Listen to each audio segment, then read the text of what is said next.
Galerinha do YouTube, já aproveitando aqui, já que eu fiz um vídeo sobre essas placas aqui, eu queria também dar outra dica aqui para vocês, tá?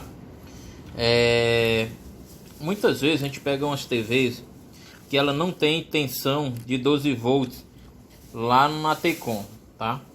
Aí a pessoa se desespera e quer logo comprar outra placa. Pessoal, não é bem assim, pessoal. A gente tem que estudar, entender, certo? Todos os circuitos que tem na placa. Por isso que a gente tem que estudar bastante para começar a entender o funcionamento, como o CI funciona, por que é preciso ter aquele circuito, por que é preciso ter aquela tensão ali para aquele CI funcionar, para aquele componente funcionar, tá? Ó, pessoal, o que acontece? Essa partezinha aqui é o cabo do LVDS, tá? Para vocês que já entendem, já estudam aí, já sabe. Só que a dica é a seguinte, pessoal, tá? A dica que é como funciona ele aqui na prática e como funciona ele no esquema, tá?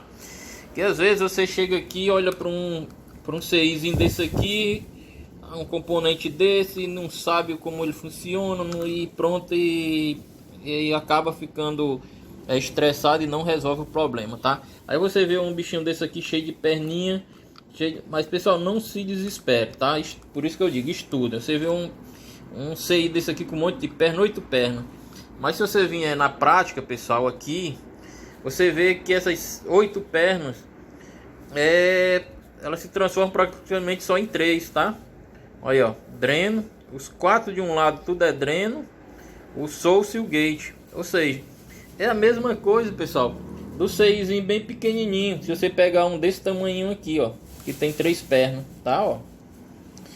E então se você pegar um conversor, né, DC-DC, coisa desse tipo, você vai se desesperar, não vai saber entender. Por isso vocês têm que estudar, vocês têm que entender como funciona o circuito, tá? Por exemplo, essa parte aqui é a alimentação da Tecon, dos cabos LVDS que vai lá para a placa Tecon. Então você precisa entender que aqui é para ter uma voltagem, aqui para esse MOSFET funcionar tem que ter outra, para esse MOSFET aqui funcionar tem outra, certo? Para esse MOSFETzinho aqui também, esse aqui precisa ter outra voltagem. Então precisa entender que eles têm que ter uma voltagem. Então quando você vem para a prática aqui, fazer os testes, você tem que entender a voltagem que entra, que sai, o que é que tem que ter em cada um, tá? Porque muitas das vezes você chega aqui e não tem 12 volts. Ah, não tem 12 volts, vai desesperar. Você também tem que estudar, porque a maioria das Tecons, os 4 primeiros pinos para ter a voltagem dos 12 volts, né? As placas, as TVs que funcionam com 12 volts, né? Que funcionam menos, também tem que ver. Mas a maioria é 12 volts. Então você procura nas extremidades, ou nessa extremidade ou nessa outra extremidade. E a gente vai também pela lógica. Poxa, a maioria dos componentes está nesse lado de cá. Então está nessa região e não nessa outra região. Então a probabilidade de estar a voltagem de 12 volts nesse lado aqui é bem maior, tá? Então se está faltando 12 volts, não está chegando na Tecon, provavelmente seja os capacitores aqui, seja algum desses CI, desses MOSFET, nessa região aqui.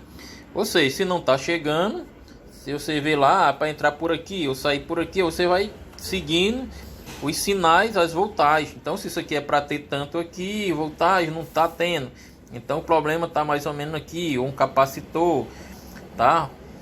Ou um MOSFET desse, tá? Então dá uma olhadinha, certo? Então é só entender, pessoal, estudem direitinho que vocês vão entender. Por exemplo, isso aqui é uma parte do circuito, isso aqui é outra parte do circuito. Se não está chegando 12 volts aqui, não adianta eu estar procurando aqui perto da memória, perto do escala, não precisa estar procurando no outro, perto lá do som, não adianta. Tem que estar procurando aqui próximo onde não está chegando a voltagem. Ou seja, se não está chegando voltagem na Tecon, então tem que procurar aqui no circuito do LVDS. Então tem que isolar o defeito, tem que procurar aqui, porque senão vai bagunçar tudo e não vai encontrar, esquentar a cabeça e não resolver. Então se faltar 12 volts, pessoal, veja esses capacitores, tá? Se está chegando voltagem, vê os MOSFET, tudo direitinho, tá? vê se eles estão curtos, tá? Testa ele com a placa ligada, com a placa desligada. Faz bem direitinho esses testes aqui, e usando, de preferência usando um esquema para entender como também tá a prática e como tá aqui na teoria, vai ficar muito mais fácil, tá? Pessoal, espero ter ajudado aí e fique com Deus, tá? Um abraço.